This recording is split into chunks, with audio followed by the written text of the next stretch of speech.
दिल्ली के मुख्यमंत्री अरविंद केजरीवाल से, जिन्हें दिल्ली हाई कोर्ट से राहत नहीं मिली है। शराब घोटाले में दिल्ली हाई कोर्ट ने अरविंद केजरीवाल को राहत नहीं दी है। जस्टिस स्वर्ण कांता शर्मा ने ईडी को नोटिस जारी कर 2 अप्रैल तक जवाब मांगा है और अब अगली सुनवाई 3 अप्रैल को होगी। केजरीवाल ने 23 मार्च को अपनी गिरफ्तारी और रिमांड के फैसले को दिल्ली हाई कोर्ट में चुनौती दी थी। सुनवाई के दौरान एएसजी राजू ने कहा कि हम डिटेल में जवाब फाइल करना चाहते हैं, इसलिए पर्याप्त वक्त दिया जाए।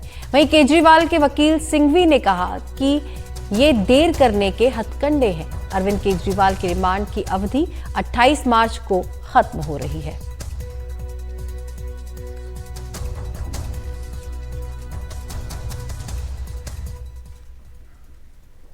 वहीं गोवा में आम आदमी पार्टी के नेताओं को भी समन भेजा गया है। प्रवर्तन निदेशालय ने दिल्ली शराब घोटाले में अमित पालेकर, रामाराव वाघा, दत्त प्रसाद नाइक को समन जारी किया है।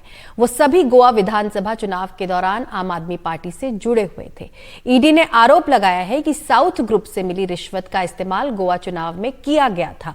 ईडी ने अपनी जांच में दावा किया है कि आम आदमी पार्टी को साउथ ग्रुप से कथित तौर पर 100 करोड़ रुपए की रिश्वत मिली थी। 100 करोड़ रुपए में से 45 करोड़ रुपए गोवा विधानसभा चुनाव प्रचार में खर्च किए गए। आम आदमी पार्टी नेताओं को 28 मार्च को बुलाया गया है। दिल्ली शराब घोटाले में अब ईडी ने गोवा में आम आदमी पार्टी के नेताओं और उनसे जुड़े हुए लोगों को सम्मन जारी कर दिया है। ये सम्मन गोवा में अमित पालेकर, रामाराव बाघा, दत्ता नाइक प्रसाद को जारी किया गया है। ये 3 लोग हैं और इसके अलावा एक और शख्स है जिसको सम्मन जारी किया गया है। ईडी के मुताबिक जो साउथ की लिकर लॉबी है, उसने जो दिल्ली में शराब पॉलिसी बनवाई और उसको लागू करवाया था, उसको लेकर साउथ की लिकर लॉबी ने आम आदमी पार्टी को करीब 100 करोड़ रुपए दिए थे। और ये पूरी कॉन्स्पिरेसी साउथ की लिकर लॉबी की मास्टरमाइंड के कविता ने दिल्ली में आम आदमी पार्टी के नेताओं अरविंद केजरीवाल, दिल्ली के पूर्व डिप्टी सीएम और तब के आबकारी मंत्री मनीष सिसोदिया और आम आदमी पार्टी के सांसद संजय सिंह के साथ मिलकर रची थी, जिसमें शराब पॉलिसी को कुछ इस तरह बनाया गया कि शराब कारोबारियों को फायदा हो और इसके बदले एक मुश्त साउथ की लिकर लॉबी ने आम आदमी पार्टी को 100 करोड़ रुपए दिए। इसमें आरोप यह है कि इसमें से करीब 45 करोड़ रुपए हवाला के जरिए गोवा गया और इस पैसे का इस्तेमाल गोवा के विधानसभा चुनाव में हुआ। तो ईडी इस मामले में पूरी मनी ट्रेल को इस्टेब्लिश करने की कोशिश कर रही है और उसी सिलसिले में गोवा के आम आदमी पार्टी के नेताओं को पूछताछ के लिए बुलाया गया है, जिससे उनका बयान पीएमएलए के तहत दर्ज हो और ये पैसा कब उनको मिला, कैसे इसका इस्तेमाल हुआ, किसके थ्रू आया, ये सारी चीजें ईडी की पूछताछ में और मनी ट्रेल में इस्टेब्लिश हों। तो 28 मार्च का दिन काफी अहम रहने वाला है, क्योंकि इस मामले में गोवा से 3 से 4 लोगों को पूछताछ के लिए बुलाया गया है। वहीं अरविंद केजरीवाल की पेशी राउज एवेन्यू कोर्ट में 7 दिन की रिमांड के बाद होने वाली है। तो 28 मार्च का दिन काफी अहम होने वाला है। ये भी देखना होगा कि इस मामले में जो ईडी है वो कोर्ट के सामने अरविंद केजरीवाल और शराब घोटाले को लेकर, गोवा की मनी ट्रेल को लेकर क्या कुछ सबूत और बातें कोर्ट में रखती है। नई दिल्ली से मुकेश सिंह सेंगर, एनडीटीवी इंडिया। कांग्रेस ने लोकसभा चुनाव के उम्मीदवारों की 8वीं लिस्ट जारी कर दी है। इस लिस्ट में 14 उम्मीदवारों के नाम हैं।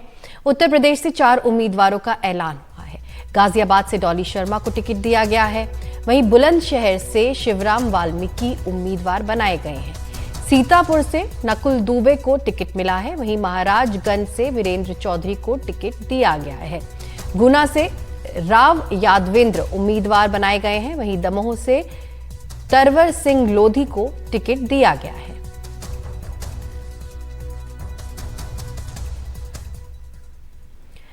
पंजाब में बुधवार को आम आदमी पार्टी को बड़ा झटका लगा। आम आदमी पार्टी के एकमात्र लोकसभा सांसद सुशील रिंकू बीजेपी में शामिल हो गए। सुशील कुमार रिंकू ने बीजेपी में शामिल होने के बाद कहा कि भगवंत मान सरकार ने मुझे जालंधर में काम नहीं करने दिया, जबकि बीजेपी के कई मंत्रियों ने मुझे सम्मान दिया और जालंधर के काम भी करवाए।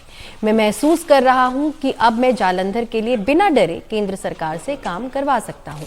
साथ ही उन्होंने कहा कि मुझे सत्ता का लालच नहीं है, लोगों की बेहतरी के लिए कदम उठाया गया है।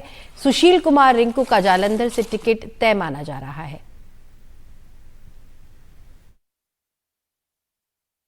ਮੈਨੂੰ ਇੱਕ ਆਸ ਹੈ ਜਿਹੜੀ ਅੱਜ ਨਜ਼ਰ ਆਈ ਹੈ ਜਲੰਧਰ ਦੇ ਲਈ ਕਿ ਅੱਜ ਭਾਰਤੀ ਜਨਤਾ ਪਾਰਟੀ ਦੇ ਨਾਲ ਜੁੜ ਕੇ ਮੈਨੂੰ ਕੋਈ ਨਿੱਜੀ ਲਾਲਚ ਨਹੀਂ ਹੈ, ਮੈਨੂੰ ਕੋਈ ਸੱਤਾ ਦਾ ਲਾਲਚ ਨਹੀਂ ਹੈ, ਸਿਰਫ ਤੇ ਸਿਰਫ ਜਲੰਧਰ ਦੀ ਬਿਹਤਰੀ ਦੇ ਲਈ ਮੈਂ ਇੱਕ ਕੋਸ਼ਿਸ਼, ਇੱਕ ਨਵਾਂ ਐਕਸਪੈਰੀਮੈਂਟ ਆਪਣੇ ਨਾਲ ਕਰਨ ਲੱਗਾ ਔਰ ਮੈਨੂੰ ਇਸ ਗੱਲ ਦਾ ਮਾਣ ਹੈ ਕਿ ਜਲੰਧਰ ਦੇ ਲੋਕ ਜਿਨ੍ਹਾਂ ਦੇ ਨਾਲ ਮੈਂ ਐਮਸੀ ਰਹਿੰਦਿਆਂ ਵਿਚਰਿਆ, ਜਿਨ੍ਹਾਂ ਦੇ ਨਾਲ ਬੀਇੰਗ ਐਮਐਲਏ ਲੋਕਾਂ ਦੀ ਸੇਵਾ ਕੀਤੀ ਹੈ ਔਰ ਅੱਜ ਇੱਕ ਵਾਰੀ ਫੇਰ ਜਲੰਧਰ ਦੇ ਲੋਕ ਆ ਮੈਨੂੰ ਜ਼ਰੂਰ ਪਿਆਰ ਦੇਣਗੇ, ਮਾਣ ਦੇਣਗੇ ਔਰ ਅਸੀਂ ਰਲ ਮਿਲ ਕੇ ਜਲੰਧਰ ਨੂੰ ਇੱਕ ਨਵਾਂ ਜਲੰਧਰ ਬਣਾਉਣ ਦੇ ਵਿੱਚ ਆਦਰਨੀय प्रधान मंत्री नरेंद्र मोदी जी का आशीर्वाद लैके होर अगे बढ़ांगे।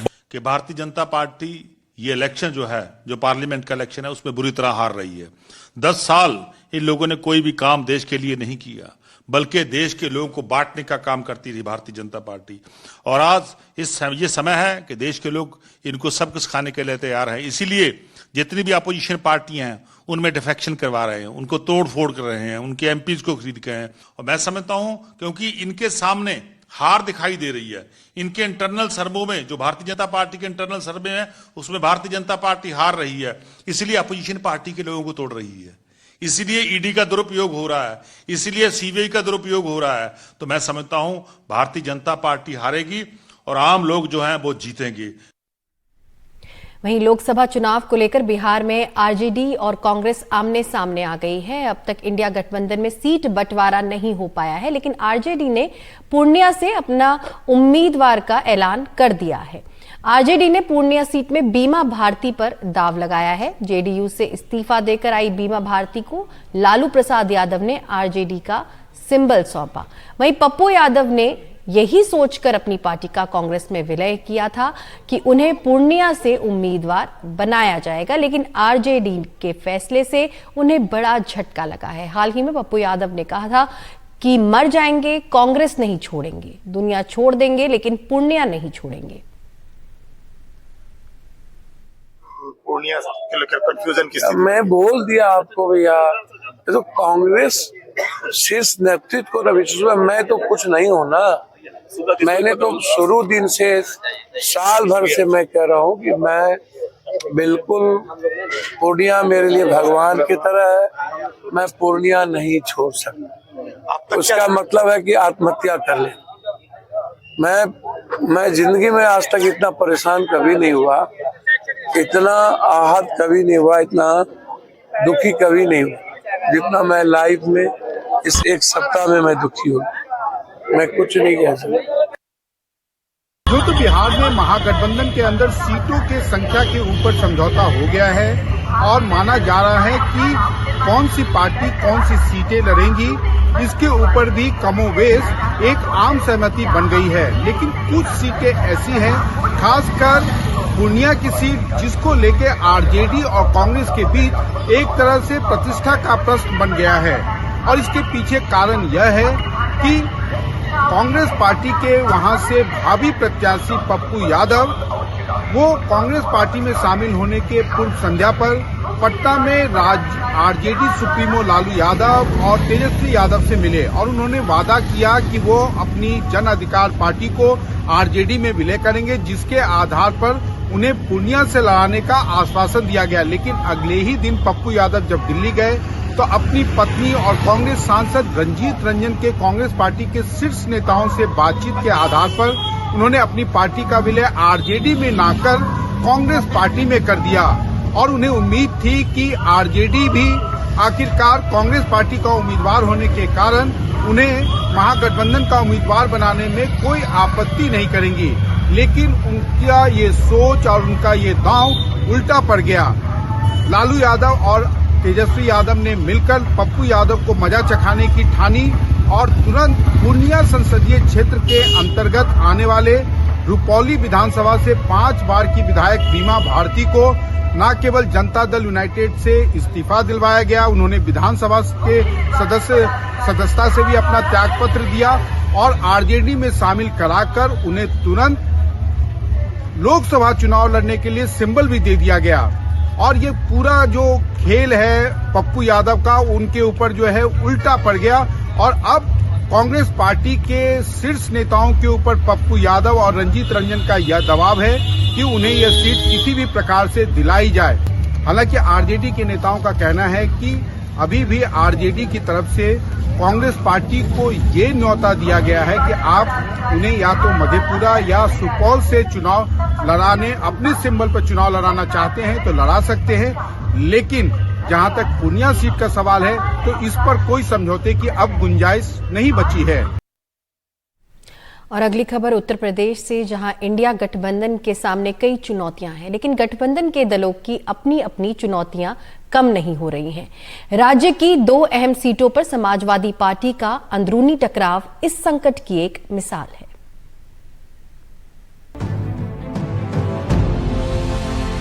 एक तरफ आसिम रजा और दूसरी तरफ इमाम मोहिबुल्लाह नदवी, दोनों रामपुर से सपा के टिकट के दावेदार बन गए।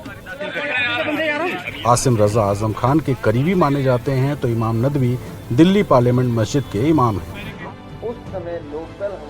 कुछ देर बाद खबर आ गई कि सपा ने नदवी को आधिकारिक उम्मीदवार माना है। सर क्या कहेंगे, कहां से उम्मीदवारी दाखिल करिए? रामपुर से। आजम खान के गढ़ से चुनाव लड़ रहे हैं, वो एक तरह से बगावती तेवर हैं, आप क्या कहेंगे? देखिए उनके बारे में आप सवाल ना करें, हमसे हमारे बारे में सवाल करिए। और हम जो है भी आप दावेदारी ठोकेंगे जमीन पर जाकर? जी जी बिल्कुल, जो है जो हमारे सारे जो है वो कोई यहाँ पर मैं समझता हूँ डिफरेंस नहीं है, कोई अलहदगी नहीं है, कोई ग्रुपबाजी नहीं है। रामपुर की सीट आजम खान की रही है, लेकिन वो चुनाव लड़ने के लिए अयोग्य घोषित किए जा चुके हैं। उन्होंने सुझाव दिया था कि अखिलेश यादव ही यहाँ से उम्मीदवार हो जाएं। फिर चिट्ठी लिखकर मौजूदा चुनाव के बहिष्कार की बात भी कही। रामपुर की विशेष परिस्थितियों को देखते हुए हमने राष्ट्रीय अध्यक्ष अखिलेश यादव से रामपुर से चुनाव लड़ने का आग्रह किया था। ऐसे माहौल में हम वर्तमान चुनाव का बहिष्कार करते हैं।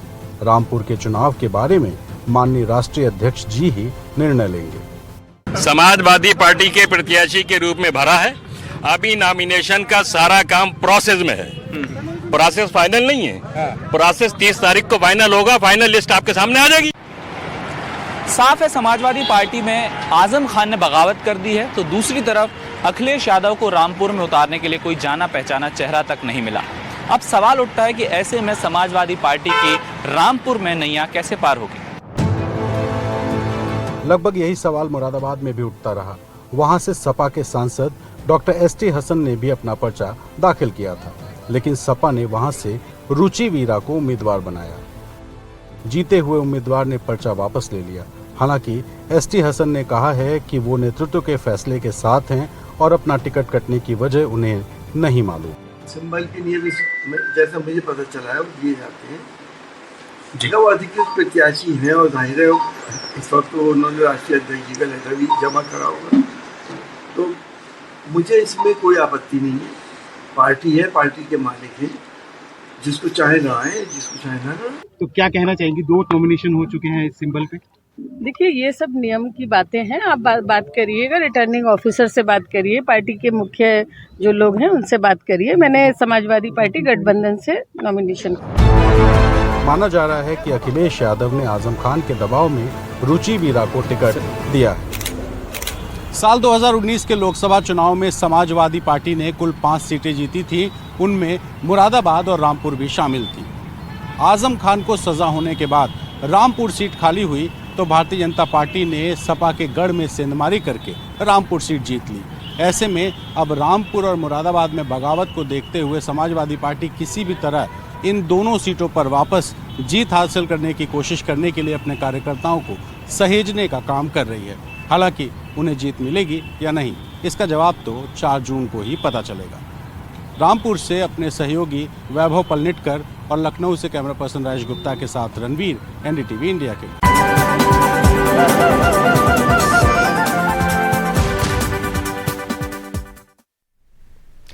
सैकड़ों लोगों के हजारों करोड़ रुपए डुबाकर फरार इन्वेस्टमेंट कंसल्टेंट अंबर दलाल को मुंबई पुलिस की आर्थिक अपराध शाखा ने गिरफ्तार कर लिया है। 14 मार्च से फरार अंबर दलाल को पुलिस ने देहरादून से गिरफ्तार किया। पुलिस के मुताबिक वो होटल बदल बदल कर छिप रहा था। EOW डीसीपी संग्राम सिंह निशानदार ने बताया कि आरोपी को मुंबई लाकर कोर्ट में पेश किया गया, जहां अदालत ने उसे 2 अप्रैल तक पुलिस हिरासत में लिया है। आगे की तहकीकात जारी है। अंबर दलाल के पास लोग 15 साल से भी ज्यादा समय से निवेश करते आ रहे थे। महीने के 2% ब्याज पर लोगों ने कम से कम 5 लाख से 10 करोड़ रुपए तक निवेश किया है। अब सैकड़ों निवेशकों के हजारों करोड़ रुपए फंस गए हैं। अंबर दलाल के ठगी के शिकारों में अभिनेता अनु कपूर समेत कई कलाकार भी शामिल हैं।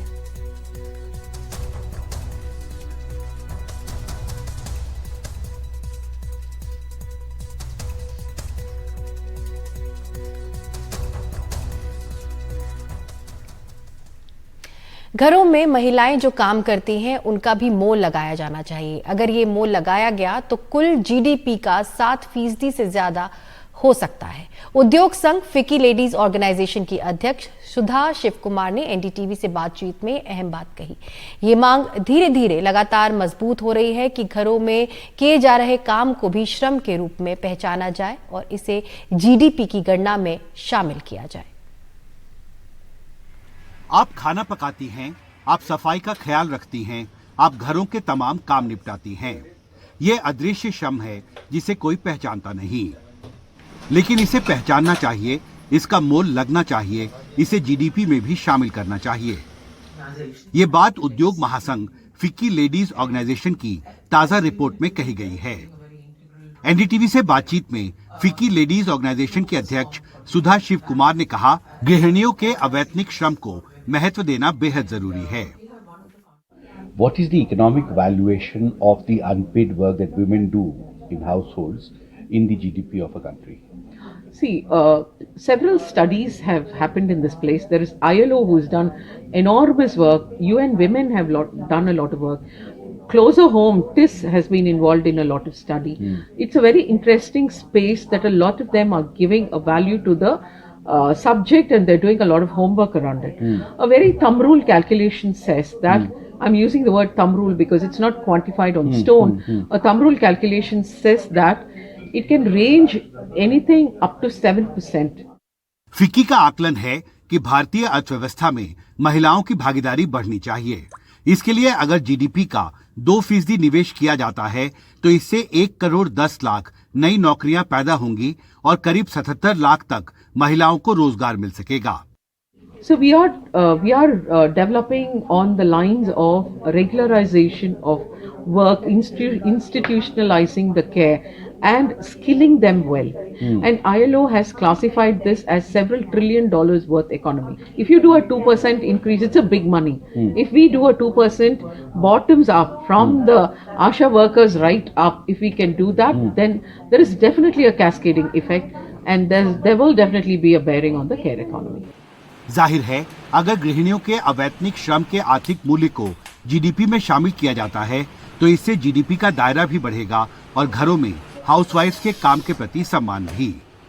दिल्ली से हिमांशु शेखर, एनडीटीवी इंडिया।